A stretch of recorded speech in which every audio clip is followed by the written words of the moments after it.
disabled, and Peter Parker furnishes the photos for it.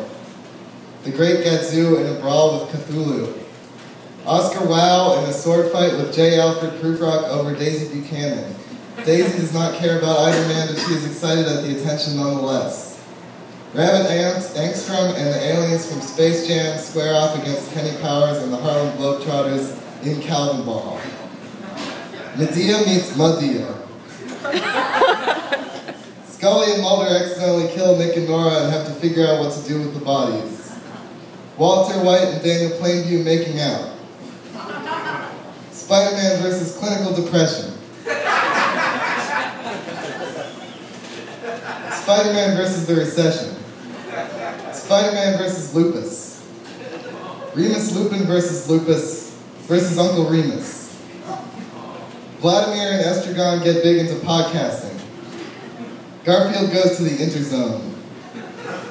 William S. Burroughs gets hooked on unobtainium. The Flintstones go to the Interzone, and giant bugs and talking anuses work as construction equipment and staplers and say, "It's a living." The Poppers from Peter Orner's Love and Shame and Love have a picnic with the Glass family. Everything goes great until the Wolfman shows up.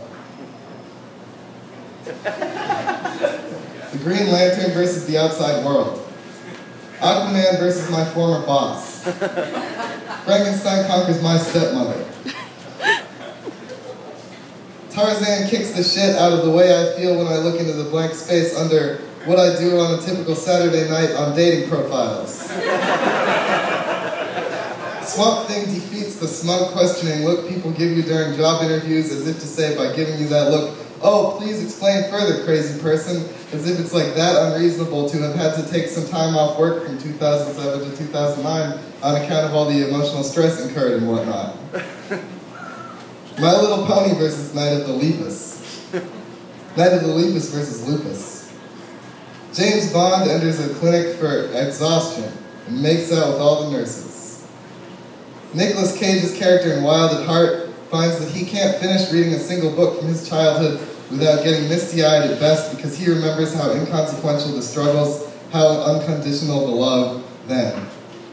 Harry and Henderson learn to use the Force.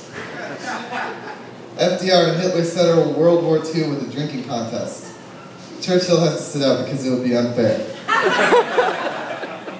Bush and Saddam settle the Iraq War with a weed smoking contest.